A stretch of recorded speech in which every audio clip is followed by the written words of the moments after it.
La noticia y se dicen las cosas cara a cara. La información clara y precisa en voz de sus protagonistas. Cara a cara con Enrique Tucent.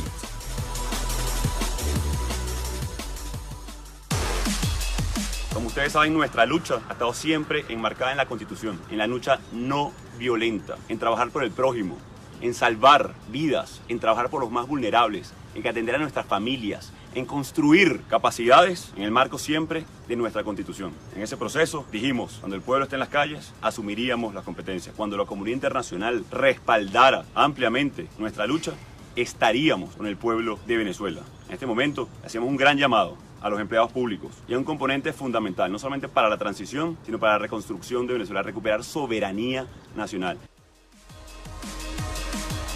Desde las 6 de la mañana, Operación Libertad, así la llama Juan Guaidó, presidente encargado de Venezuela y, digamos, líder máximo de la Asamblea Nacional de este país. Lo anuncia en un video en donde aparece también Leopoldo López, quien se encontraba en ese momento en arresto domiciliario tras haber sido condenado para los próximos 13 años en arresto domiciliario. Ya algunas voces han reconocido la operación, ya han reconocido el objetivo político de Juan Guaidó, entre ellos algunos senadores de Estados Unidos, también ya lo hizo el presidente de la Comisión Europea, y le vamos a estar dando seguimiento a este debate. Creo que la clave es la respuesta de los militares. Hasta hace muy poquito los militares estaban comprometidos con el régimen de Nicolás Maduro. Veremos si sigue siendo este el contexto o si el llamamiento que hace Guaidó a las unidades militares da resultado y por lo tanto cambia el equilibrio dentro de las fuerzas castrenses. Más adelante le entramos a fondo al tema de lo que está sucediendo en Venezuela. Pero hace algunos días se oficializó, ya llevaban varias semanas hablándose del tema, se oficializó el nombramiento de Alejandro Tavares como nuevo director del Sistema Jalisciense de Radio y Televisión. Hay que recordar que hay muchos derechos que solemos reclamar a las autoridades día a día, el de la seguridad, tener mejor empleo, Estado de Derecho, combate a la corrupción, y de pronto se nos olvida que tenemos otro, que es el derecho a la información, y por eso se paga en Jalisco un canal público, canal de televisión, una serie de estaciones de radio, y quien ha estado muy presente siempre en estos debates sobre las designaciones en temas relacionados con el derecho a la información es Rosalía Orozco, que es presidenta de la Asociación Mexicana de Derecho a la Información en Jalisco. Rosalía, muy buenos días, ¿cómo estás? Hola Enrique, buenos días, gracias por la invitación. Oye, Rosalía, de entrada, antes de hablar de Alejandro en específico, ¿qué opinas de todo el proceso muy largo para la designación del titular del sistema jalisciense? Estamos terminando abril y pues, prácticamente el sistema quedó descabezado 5 o 6 meses más o menos. Sí, así es. Pues se tardó el gobernador en designar al director del Sistema Jalisciense de Radio y Televisión.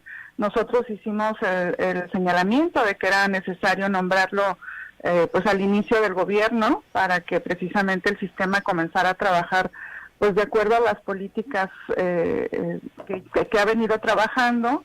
Recordemos que el sistema es un canal con una vocación cultural, educativa, que brinda un servicio a la sociedad y que al ser un canal de servicio público pues está obligado a garantizar precisamente la pluralidad, la veracidad, cumplir con cuestiones de transparencia desde la gestión y demás, ¿no?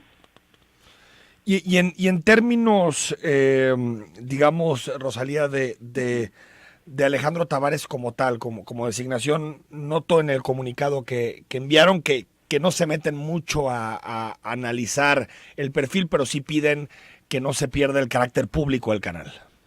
Sí, realmente desde el principio nosotros hicimos hincapié en que sí tendría que ser nombrado alguien con ciertas cualidades en su perfil, con ciertas aptitudes, que sí tuviera experiencia, conocimientos, entendimiento, compromiso, pues con los intereses y sobre todo con lo que significa dirigir un medio de servicio público, un medio que se debe a los jaliscienses. Obviamente Tavares no tiene todas las aptitudes, ni es el perfil idóneo que quisiéramos tener en el medio público de todos nosotros. Sin embargo, bueno, entendemos que la decisión ya está tomada y que incluso estaba tomada desde antes que se hiciera pública, ¿no? Entonces, ya no, en este caso no quisimos reiterar lo que ya veníamos diciendo, sino más bien, bueno, pues si la decisión ya está tomada, pues entonces hay que irnos por el lado de que pues se tienen que cumplir con estas disposiciones, sí, con estos criterios, con estos principios que son básicos al momento de gestionar, dirigir, operar un canal de servicio público, ¿no? ¿Ustedes, Rosalía, tuvieron posibilidad de conversar con el gobernador sobre este tema? No, nunca recibimos ninguna respuesta. Nosotros solicitamos una reunión con él de manera formal, por medio de oficio, por medio de algunos allegados a él, también tuvimos algunos acercamientos por medio de algunos compañeros, pero nunca obtuvimos una respuesta, ni sí ni no, ni siquiera hubo una respuesta, ¿no? Entonces, pues no sabemos los motivos, dedujimos nosotros, planteamos a manera de hipótesis que quizá no había mucho interés en el tema, lo cual lamentábamos porque pues el sistema jalisciense es un medio muy importante, no nada más en Jalisco, es un medio muy importante en el occidente de México y es un medio que llega incluso a Estados Unidos. Recordemos que su estación de radio, la XDJB, es una estación que, si mal no recuerdo, está funcionando desde los años 40. Sí. Entonces es una estación que tiene mucha tradición, mucha historia en nuestro estado y en el occidente de México. Entonces lamentamos que el gobernador no le diera esta importancia y que ahora con el nombramiento de Tavares, pues bueno, esperamos que se hagan las acciones, que se implementen algunas estrategias para garantizar que el canal mejore en sus actividades culturales y educativas y que se hagan, pues el gobernador lo dijo públicamente que iba a modernizar al canal, esperemos que así sea, ¿no? Porque sí es necesario, pero que también se hagan las acciones necesarias pues para seguir garantizando que este canal mejore incluso su programación. Yo creo que tiene mucho que mejorar también en la programación dirigida a la niñez, en temas de derechos a las audiencias. Recordemos que incluso a nivel internacional hay un marco que tiene la UNESCO sobre los principios y buenas prácticas en medios públicos, donde hace una serie de recomendaciones en temas de programación, en temas de gestión, para que quienes gestionan medios públicos atiendan estos estándares internacionales, ¿no? Sobre la gobernación o sobre la estructura que toma decisiones en el sistema jalisciense, ¿cuáles serían las peticiones de la Asociación Mexicana de Derecho a la Información? Es decir, ponen en el comunicado renovar el consejo, activarlo, el papel del defensor. En términos de la gobernanza como tal del sistema, ¿qué reformas se deben hacer para convertir? Me parece que el sistema ha pasado, desde mi punto de vista en términos informativos, por una excesiva politización y partidización de sus decisiones. Pero, ¿qué hacer para que sea un canal que realmente le responda a los ciudadanos, a sus necesidades, a sus problemas y no a las élites políticas?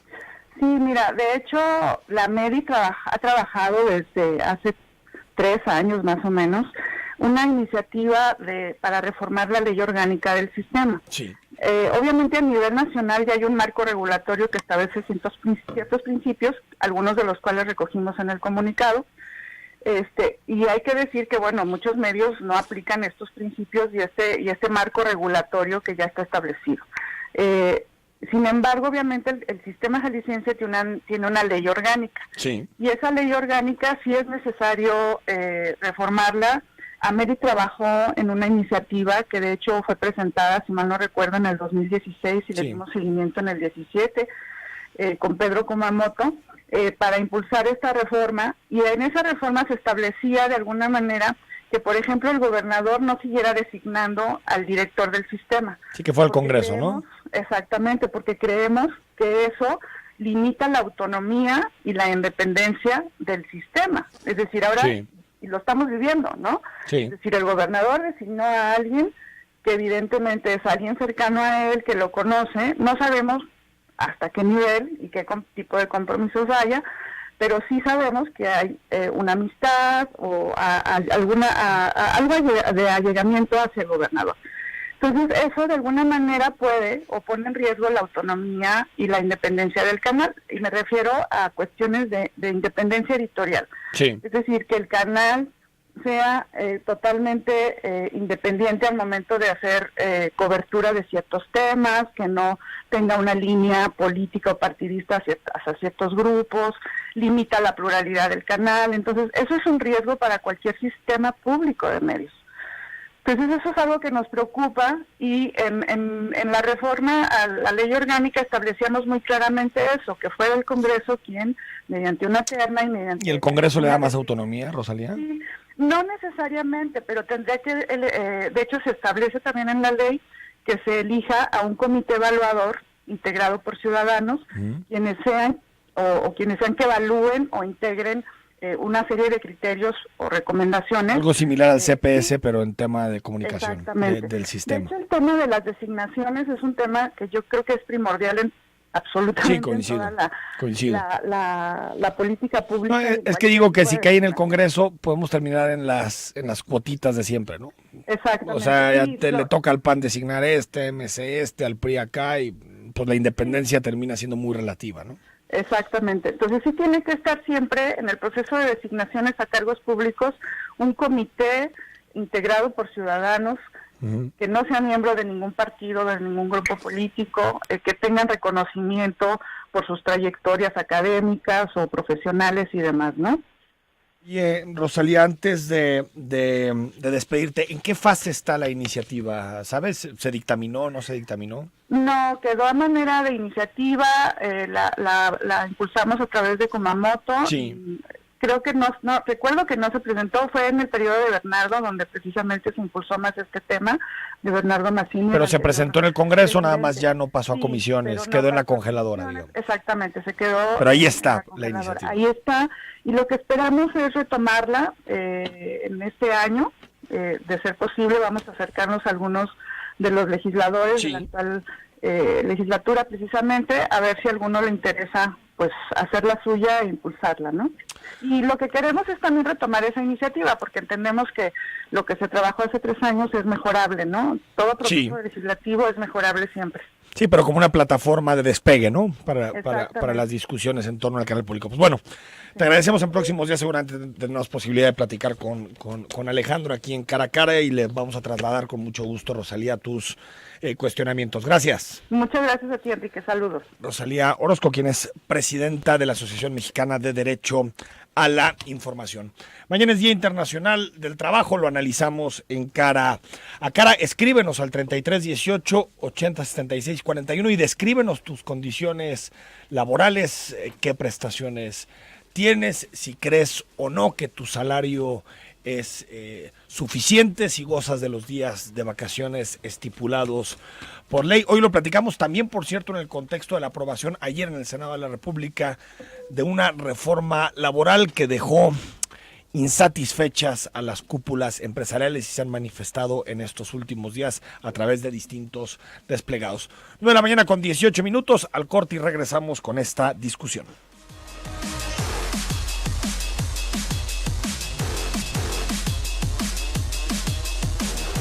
9:21 a.m, el WhatsApp, platícanos condiciones laborales. Hoy hablamos sobre el mercado del trabajo. WhatsApp 3318 8076 41. Ayer el Observatorio de Trabajo Digno publicó algunos datos que creo que son interesantes en materia laboral. De entrada, estamos en el Día del Niño y de la Niña. 3.2 millones de menores de entre 5 y 17 años en México están en trabajo. En este momento tienen un trabajo infantil. Las carreras con mejor salario en México: medicina, electrónica, mercadotecnia y negocios, de acuerdo al IMCO. Las peores pagadas: música, trabajo social y terapias. 8 de cada 10 personas que trabajan con salario para un empleador carecen de condiciones dignas de trabajo en general. Estamos hablando de 25.6 millones de personas. El salario de 16 millones de personas en México no es suficiente ni para comprar la canasta básica. 40% trabajan para un empleador y no tienen seguridad social. 14.6 millones de personas son forzadas a la informalidad por sus empleadores que no realizan la afiliación obligatoria. Poco más de la mitad de las personas que trabajan con salario para un empleador, es decir, 17.6 millones de mexicanos, carecen de un contrato laboral estable. Y estamos hablando de que en México, de acuerdo a estudios del Coneval, 40% de la población es pobre laboral. Esto quiere decir que trabaja 40 horas a la semana o más y aún así no tiene los recursos suficientes para llegar a la línea de bienestar mínima que plantea el Coneval. Hoy platicamos con dos expertas en temas del trabajo. Luz Pilar González, maestra de la UNIVE y consultora. ¿Cómo estás, Luz? Muy bien, muchas gracias por la invitación y pues buenos días a ti y a toda tu audiencia. Gracias por estar con nosotros. Raquel Partida, investigadora de la Universidad de Guadalajara, también especialista en temas laborales. ¿Cómo estás, Raquel? Muy bien, muchas gracias por la invitación y es un placer estar aquí con Pilar y contigo esta mañana previa al 1 de mayo.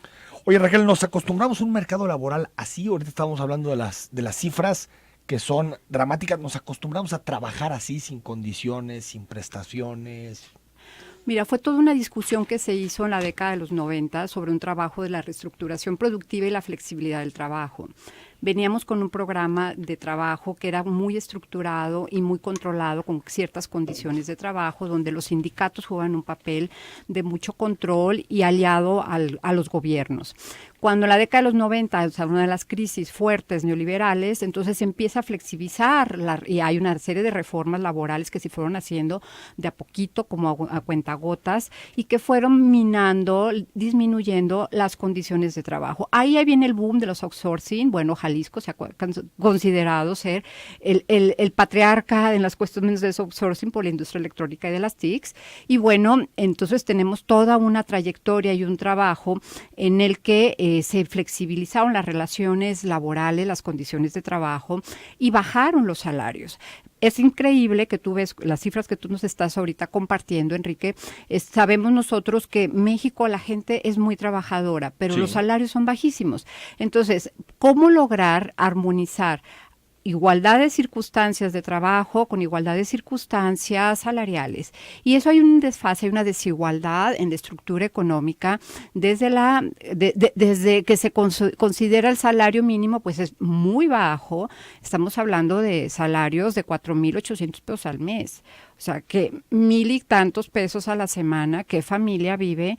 Bueno, 4,800 pesos al mes es muy... Bueno, según Cordero, ¿te acuerdas cuando era secretario de Hacienda? Con eso claro, pagas hasta escuela privada, auto privado. Sí, bueno. ¿Quién sabe cómo le salen las cuentas al señor Cordero? ¿Ah? Y bueno, y entonces eso crea un vacío muy importante en una economía desigual, de pobreza, y que se fue aumentando en la década de los 2000, en el 2000, cuando llegan las administraciones panistas, fomentaron una cosa que a mí me daba pavor y fui muy crítica, que era el autoempleo, que fueran autochambistas, que tu chamba, que fueras multichamba, y entonces rompieron, fíjense, era una trampa, rompieron toda la estructura de las condiciones de trabajo, de ir estabilizando un establishment, o como se dice, de equilibrio. Lo que hacen las nuevas estructuras más neoliberales, que las que ya traíamos de los priistas, pues rompen con toda una estructura que ya se venía más o menos consolidando, y entonces, bueno, pues cada quien a rascarse con sus uñas. Entonces, en vez de tener un trabajo formal, con buenas condiciones, que tengas, te conviertes en un multitask, 5 o 6 trabajos que más o menos te dan un ingresito sin estabilidad. Sin condiciones de trabajo. Y lo peor, sin condiciones de trabajo. Te despiden y ya. Y era mucho el discurso, Enrique, que era como una similitud de bueno, es que hay que hacer como en Estados Unidos, el trabajo es muy flexible, te pagan por hora, sí, pero aquí el pago por hora, lo que te pagan en una hora en Estados Unidos, aquí te pagan toda una jornada. Entonces, a igual salario, entonces si se quería por hora, bueno, pues que te pagaran la misma hora. Y bueno, y entonces hay un quiebre, llegan las nuevas administraciones, panistas, la ola de Enrique Peña Nieto, que trató medio ahí de compensar y no se pudo, y la nueva administración de Andrés Manuel López Obrador entiende que hay ese rezago.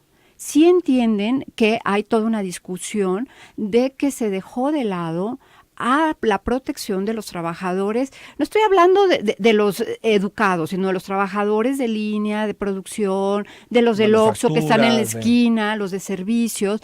Hay una deuda histórica, Enrique. Bueno, están escribiendo ahorita muchos conductores de Uber que nos dicen, pues nosotros no tenemos absolutamente ni una sola nada. prestación. Absolutamente nada. Entonces, a los compañeros del Uber que desaparecen, y entonces, bueno, las familias, bueno, ¿dónde? A rascarte todos los días con tus propias uñas. Si no, no comes. Bueno, pues es una de las cosas que he querido introducir, Enrique. Luz, nos acostumbramos a esto de poquitas vacaciones o nada de vacaciones, que parece una concesión que nos paguen aguinaldo al final. Nos acostumbramos a un mercado laboral así muy precario para los trabajadores y las trabajadoras. Sí, lamentablemente pues es algo que ya traemos muy arraigado. México está considerado como un país con mayor tiempo laboral y menos productividad, ¿no? O sea, trabajamos mucho, descansamos poco y también producimos poco. Entonces, esto no es pues tan viable, ¿no? Ya en este contexto social que se está actualizando. Yo creo que también a la parte empresarial, hablando de salarios aquí, compartiendo con la doctora, que bueno, que han sido demasiado irrisorios, ¿no? Los salarios mínimos que se han fijado durante pues muchas décadas.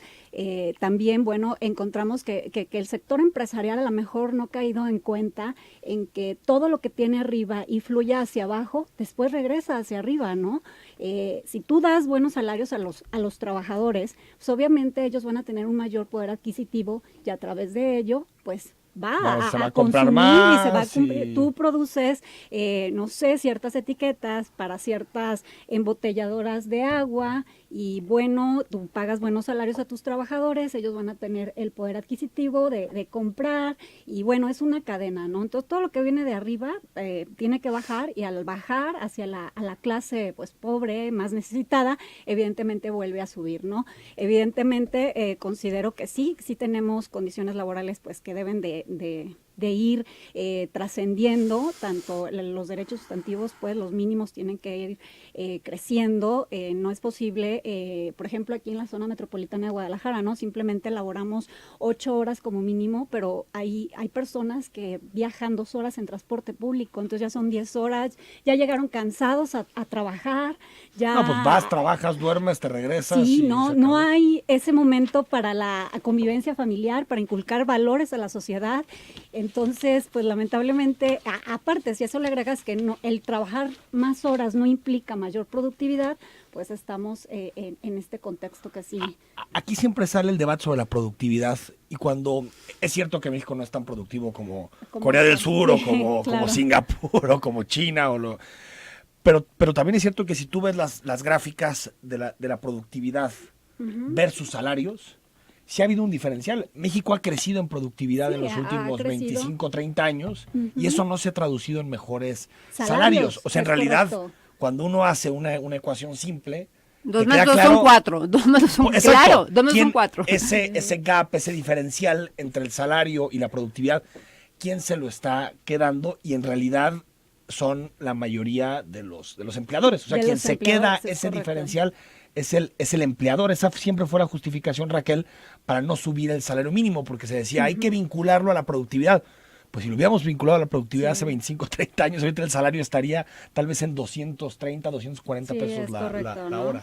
Yo creo que falta una claridad de planeación de una política pública del mercado laboral. Desgraciadamente México, nuestro país, nunca la ha hecho. El mercado laboral se va haciendo en la tarea en las rodillas, como se vaya implementando y como se vaya presentando la situación. Nosotros sabemos, como en la expertise que nos dedicamos, que muchas de las políticas laborales vienen desde el exterior.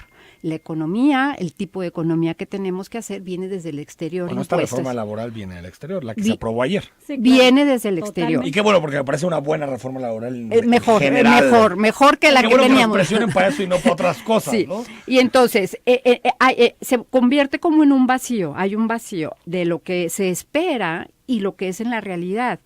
Entonces, tampoco se trata de estar peleándonos con el capital. Bueno, la lógica del capital, bueno, sabemos, hay toda una teoría sobre el mercado laboral. Bueno, hay todo, Beck es uno de los así padres de del mercado laboral y lo ha explicado que a mayor formación, mayor capacitación, mayores salarios, mayores condiciones, hay ecuaciones. No siempre opera así. Pero claro que no, o sea, claro porque que sale un egresado, tú eres profesor universitario, tú también. Claro. Sales de la universidad y por más que tengas eso, mi primer salario fueron 4,700, claro. 4,800. Pero bueno, y no me iba tan mal. Oye, Enrique, pero esta teoría es de la década de los 60. Sí, claro. Es de la década de los 60, en otro contexto, en donde había un sistema económico de posguerra. Entonces, ahí hay un retroceso y no hemos podido como plantear hacia dónde quiere apuntar el país con una lógica de un mercado laboral que sí tiene que ser global, porque estamos en una economía global, que tiene que pensar en los de casa, que tiene que pensar en sus trabajadores, en sus trabajadoras, porque ahí es otro pendiente, que el tema de género, las mujeres trabajadoras, te tienes que fletar más trabajo que el de tu colega, que el de tu compañero, que de tu pareja, porque las mujeres cargamos con toda una serie de tareas domésticas y que nos lleva a un desgaste. Luego, esto lo vincula uno, es bueno, revisas uno como investigador tiene que revisar, a ver, ¿qué se hizo de políticas laborales públicas en el mercado de trabajo, en el gobierno, de los últimos 19 años? No hay, Enrique. Bueno, las reformas. La reformita chiquita, flexibilizarlo y que fue todo la de 2012, ¿no? Es que Sí, bueno, las más importantes por la cuestión del acotamiento de los salarios caídos y después 2013 lo del el trabajo de menores y sí fue algo muy importante, ¿no? Pero bueno, creo que esta viene con un poco más de trascendencia. 2006, lo que se pedía era bajar la participación de las condiciones de trabajo de los sindicatos, que fue una de las reformas, que tuvimos todo un debate, que defendimos a los sindicatos y bueno, eso es una batalla que se perdió. ¿Qué es lo que tendríamos que revisar a nivel nacional? Bueno, ¿qué se quiere como Estado? ¿Hacia dónde se quiere apuntar? Yo me imagino que han de estar discutiendo los senadores y las amigas diputadas, pero también en Jalisco, también es muy importante en Jalisco, con el tema de la refundación, ¿hacia dónde vamos a apuntar? ¿Vamos a continuar simulando? ¿Vamos a estar continuando inventando políticas públicas del mercado laboral sobre las rodillas? ¿O se quiere realmente hacer un Estado que logre apuntar hacia mejores condiciones de trabajo, mejores empleos? Sí tenemos un número de empleos importantes, pero bueno, vamos a ir mejorando. Ya, me callo. Luz, no, te invitamos para hablar. Me callo. Luz, ¿está cambiando el mundo del trabajo? Es decir, porque hay veces incluso que uno crece con una cierta cultura de relación con el trabajo y pensamos que lo mejor es pues tener seguro social, trabajos de tiempo completo. Uh-huh.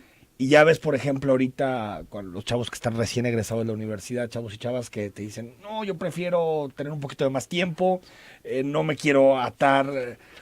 ¿Está cambiando un poco el mercado del trabajo? Sí, yo creo que sí, realmente, bueno, los millennials de ahora, ¿no? Uno lo ve en las aulas de clase, la mentalidad de los chavos de ahora es totalmente diferente a cuando yo tuve oportunidad de estudiar mi licenciatura, ¿no?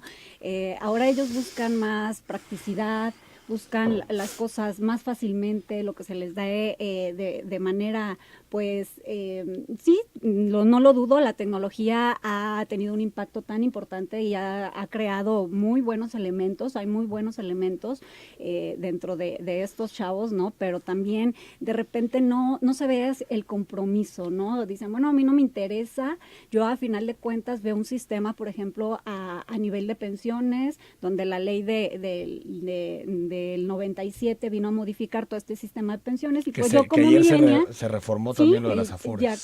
Ya como yo millennial, pues ya ni siquiera voy a alcanzar una pensión, ¿no? ¿Cuándo voy a juntar las 1,250 semanas? Entonces ya también como que no es un atractivo para ellos el tener o estar insertados en el mercado laboral formal. Pero eso genera una incertidumbre social, Claro ¿no? que sí, es totalmente... O sea, porque al final van a llegar a ser generaciones, o vamos a llegar a ser generaciones envejecidas. Es preocupante. Y no vamos a tener tal vez la posibilidad de tener una jubilación, una pensión. Sí, claro, ¿no? es preocupante. preocupante porque a lo mejor todo lo que logres a construir a base de tu trabajo pues no te va a alcanzar para tu retiro. O un par de vas a rentitas, tener, ¿no? Que puedes tener. no es que antes fuera muy digno también el retiro, no. la verdad es que no, son pensiones muy bajas, la verdad también, pero bueno, tenían cierto ingreso, ¿no? Ya para pasar en tu vejez y máxime que bueno, la parte empleadora siempre ha tenido pues esa costumbre también de registrar a los trabajadores con el salario mínimo aun cuando ganan pues a veces salarios superiores, ¿no? Entonces, con base a ello también pues las pensiones por jubilación o por cualquier otra cuestión pues no son muy atractivas, no te dan la seguridad de poder retirarte con la certeza de que te va a alcanzar para vivir, ¿no?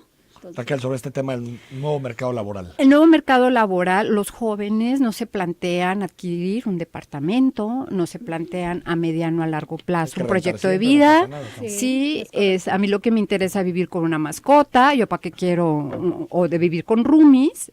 Y eso cambia mucho el esquema social al que crecimos nosotros, ¿no? Nosotros crecimos bajo un estado benefactor, más o menos, que teníamos cubierto, y a mediano a largo plazo sabíamos hacia dónde, qué ruta llegar. Los jóvenes, casarse, sí, buscar una casa, casar, tu patrimonio, tu coche, a ahorrar, sí. no tener un hijo, ¿no? Los jóvenes de ahora no. Los jóvenes de ahora están como en el inmediato, ya saben, porque están viendo que los padres o los abuelos, pues no les resultó seguir esa ruta a mediano a largo plazo de esperar las pensiones y las jubilaciones. O sea, no, los chavos dicen, ahorita hacemos a ver, podemos hacer un business, un negocio, me voy acá, me voy a Holanda, me voy a Holanda. Sí, ahí se ven. Es el presente. Los jóvenes es el presente. Los que tienen cierto poder adquisitivo. Pero el Estado sí tiene que pensar en el futuro. Bueno, debe de pensar en el futuro. O sea, por ejemplo, por más de que un joven trabajador en este momento no quiera prestaciones de ley con tal de no estar agarrado en un trabajo de forma 8 horas, 40 horas a la semana, por ejemplo, si tuviéramos un sistema de seguridad social universal, pues no importa. Todo el mundo, por el simple hecho de nacer en México, tendría posibilidad de atenderse en un hospital público. Yo eso le pondré una carta, Enrique, de propósitos, que en este sexenio pues sí, tengamos eso. O sea, no importa tengamos si eres eso. Empleado o no, vas y llegas a cualquier... Es la seguridad social universal que quita esa incertidumbre. Sí, pero acuérdate que el gasto social es muy castigado en la economía neoliberal. Déjame la corte, seguimos. Neoliberal castigado. Con Raquel, con Luz y también con López Obrador, porque no creo que apueste mucho para allá. No va. 9 de la mañana con 39 minutos.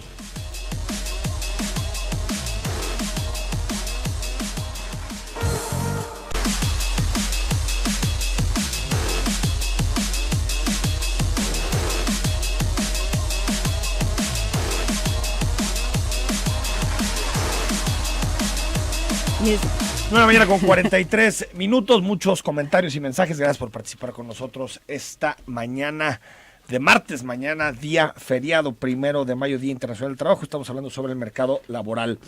Brecha salarial entre hombres y mujeres. Raquel, Luz, ¿qué hacer para enfrentar? Tú has estudiado este tema. No, bueno, es un tema que quedó fuera de la reforma laboral. Recién aprobada, no se tocó. Perspectiva de género, pero no sé si se refiere a brecha. No se metieron a eso, se metieron nomás al trabajo doméstico, bueno, que fue todo, que ya se visibilizó el trabajo doméstico, que hay que contabilizarlo, pagarlo y tener las condiciones de trabajo, porque era un tema que se venía arrastrando y que la UIT se los exigió. No creas que por buenas personas, ¿eh? No crean radioescuchas. Sí, que a ver, hasta que les ponen la soga en el cuello es cuando empiezan a activarse y reactivarse.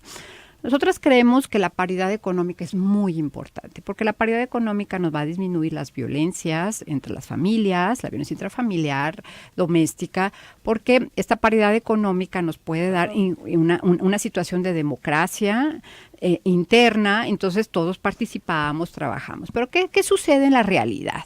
La realidad es de que una trabajadora de cualquier proceso productivo de una empresa electrónica, podemos decir, o una de zapatos, trabajan 8 horas, más el transporte 10, pero además de las 10, tiene que dedicarle 6 horas a la limpieza, al trabajo doméstico, cuidar de la familia, y hay un desequilibrio y un desajuste impresionante. Quiero que sepan los radioescuchas de que México es el penúltimo lugar en América Latina, que son los datos de la OECD, que tiene paridad económica. Estamos por arriba de Haití, para que me entiendan. Bueno, entonces, y estamos hablando de una isla pobre de América. Sí, entonces hay un rezago, hay un gran rezago en este tema. Y la brecha salarial no tiene que ver solamente con el número 2 más 2 son 4, tiene que ver con las circunstancias que el Estado no nos ha dado a las mujeres para desarrollarnos en igualdad de circunstancias en el mercado laboral. ¿Por qué digo esto?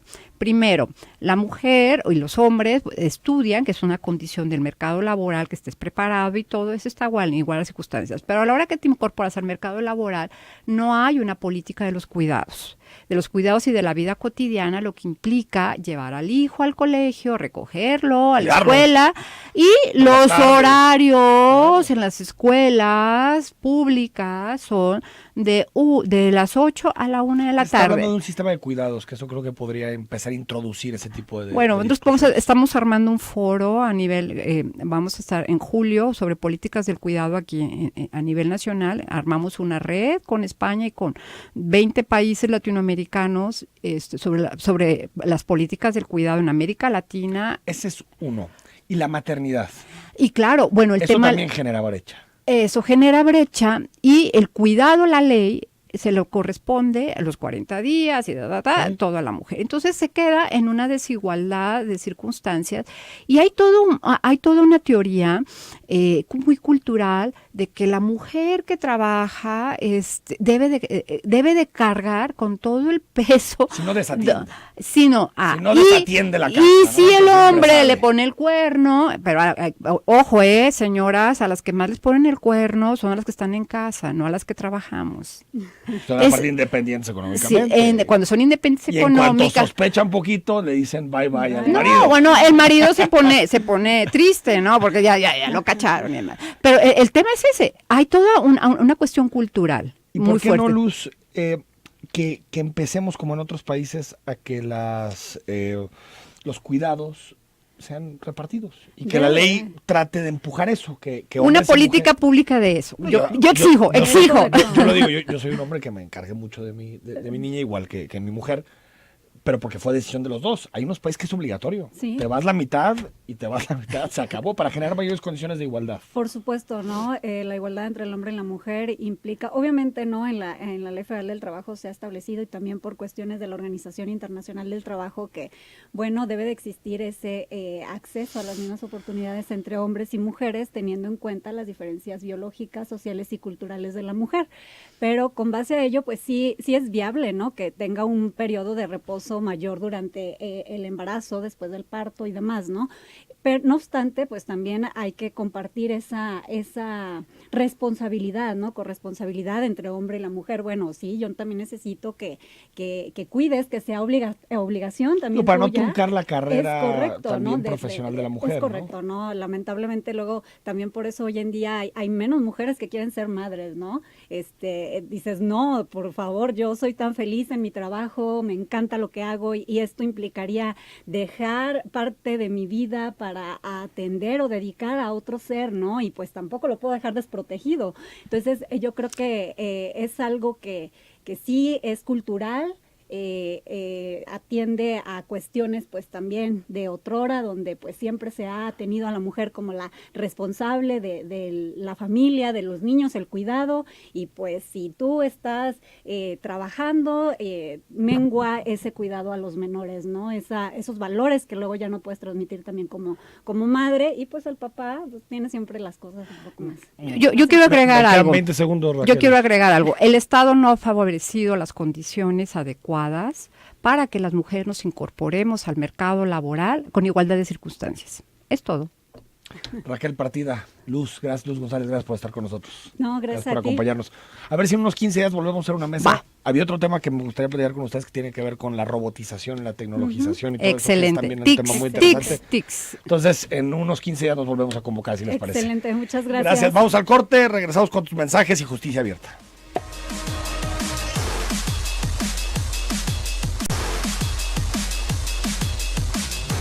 De la mañana con 53 minutos. Saludo a Manuel Reyes, él es jurista, abogado, profesor de la Universidad de Guadalajara, y como todos los martes tiene su comentario de Justicia Abierta. Manuel, ¿cómo estás? Muy bien, buenos días, Enrique. Buenos Saludos. días. Mira, hoy quiero plantearte un caso que me parece un buen ejemplo de la función del Poder Judicial y de la Corte. Hemos oído mucho en estos últimos meses que la Corte o en específico el Poder Judicial Federal es un contrapeso del Poder Ejecutivo y del Legislativo. Ahí me gusta más ver al Poder Judicial como un órgano equilibrador. El ministro Saldívar, después de tomar posesión como presidente de la Corte, decía lo siguiente: el Poder Judicial no es un poder que deriva del voto popular y de las luchas partidistas, es un poder cuya legitimidad se la da la Constitución y las decisiones que toma todos los días en beneficio de los derechos de la gente, eso es lo que le da su legitimidad. Un buen ejemplo es la sentencia que te voy a comentar el día de hoy. En abril de 2017, como sabemos, el presidente de la República aprobó 18 magistrados que ocuparían dentro del Tribunal Federal de Justicia Administrativa las salas con competencia exclusiva para sancionar a servidores públicos y particulares por la comisión de faltas administrativas graves relacionadas con el enriquecimiento ilícito y corrupción en general. Estos nombramientos requerían necesariamente de la ratificación del Senado de la República o en el receso de la Comisión Permanente. Sin embargo, desde abril de 2017 el tema se mantuvo detenido, lo que imposibilitó que desde el 19 de julio de ese año el Tribunal Federal de Justicia Administrativa no pudiera sancionar las faltas administrativas derivadas de hechos de corrupción. Ante esto, el Comité de Participación Ciudadana reclamó en un juicio de amparo esa omisión y argumentó que el Sistema Nacional Anticorrupción exigía que para los magistrados no se debía llevar a cabo un nombramiento a ciegas, sino que tanto el Ejecutivo como el Senado debían cumplir con los principios de idoneidad y transparencia y máxima publicidad para asegurar un verdadero combate a la corrupción. Este juicio fue resuelto por el juez Fernando Silva en el juzgado octavo administrativo en el Estado de México, y ahí reconoció en su sentencia que el Senado de la República violó el derecho a un medio ambiente libre de corrupción, además de faltar a su obligación de rendir cuentas y actuar con transparencia. En consecuencia, y aquí viene lo importante de la sentencia, el juez de distrito ordenó al Ejecutivo Federal transparentar el nombramiento de los magistrados anticorrupción realizada en 2017, por lo que debería publicar en el Diario Oficial de la Federación la idoneidad de las personas designadas a través de una motivación reforzada, detallando los méritos, calidad ética y profesional de los nombramientos. También ordenó al Senado tomar las acciones necesarias para que lo antes posible ratificara o en su caso rechazara los nombramientos del Ejecutivo desde abril de 2017, y esto asegurando una máxima publicidad y transparencia. Y finalmente al Ejecutivo Federal le ordenó que tuviera una máxima objetividad en la designación de los cargos de los magistrados anticorrupción. Esta sentencia fue impugnada por el presidente de la República y el presidente del Senado. Sin embargo, ya fue confirmada por un tribunal colegiado de circuito de la Ciudad de México. Esto sin duda, y con esto termino mi comentario, creo que constituye un buen ejemplo de la función equilibradora del Poder Judicial, sí, en beneficio de los derechos de las personas para tener un medio ambiente libre de corrupción. Manuel, pues clarísimo, y esperemos que el presidente y el Senado cumplan con su función, lo hagan de forma transparente y mandando perfiles que sean adecuados. Gracias.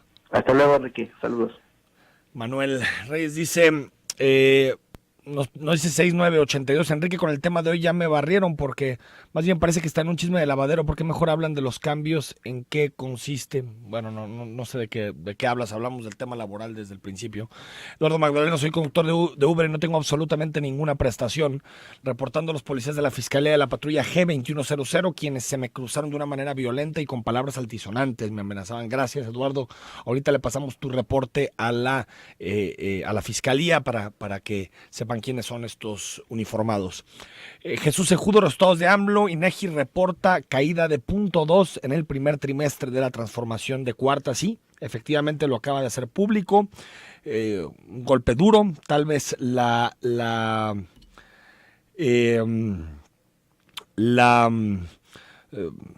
poquito más bajo de lo que se pensaba en el primer trimestre, exactamente 0.2, o sea, es un menos 0.2% con respecto al trimestre anterior, pero en términos de comparación con el mismo trimestre de 2018 es 0.2% arriba. Lo que termina sacudiendo claramente el crecimiento económico son las actividades secundarias, es decir, sobre todo manufacturas, porque hay un crecimiento de 5.6% en las actividades primarias, que tiene que ver con lo agrícola, que es una parte cada vez más pequeña del Producto Interno Bruto en México, y 1% en las terciarias. Definitivamente un mal resultado para la economía mexicana.